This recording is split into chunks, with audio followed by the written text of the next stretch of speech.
Sitting ఏరియాలోకి వచ్చాము. ఇవి కూడా మొక్కలతో తయారు చేసినవే. కూర్చోవచ్చు అంటారా అండి? కూర్చోవచ్చు.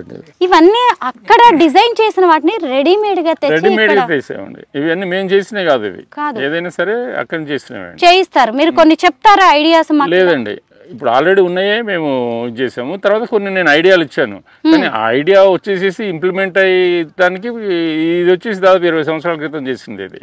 అవునా? ఇప్పుడు అందుకని టైం, ఇప్పుడు చెట్లకి మనము ఏదైనా మెటల్ తోటి దాంతో చేయాలంటే మన చేతిలో ఉంటుంది. చెట్టు అనేది అది పెరగాలి, దాన్ని షేప్ చేయాలా, అందుకని చెప్పి అది స్లో గ్రోయింగ్ చెట్లు ఉంటాయి కొన్ని. ఆ విధంగా మనము ఏంటంటే వీటికి పేషెన్స్ కావాలా. మనం వచ్చేసి ఇవాళ పెడితే రేపు పొద్దున వచ్చేది ఏమి ఉండదు. అందుకని చెప్పేసి ఇట్లాంటివి ఆల్రెడీ చేసినవే. తర్వాత కొన్ని ఐడియాలు ఇచ్చాము, అవన్నీ రావడానికి మళ్ళీ ఒక 10-15 సంవత్సరాలు పడుతుంది. ఇది 20 ఏళ్ల క్రితం చేసిన చెట్టు అంట. అసలు దీన్ని చూసారు కదా, ఎంత ఇంటీరియర్ ఐటమ్స్ లాగా.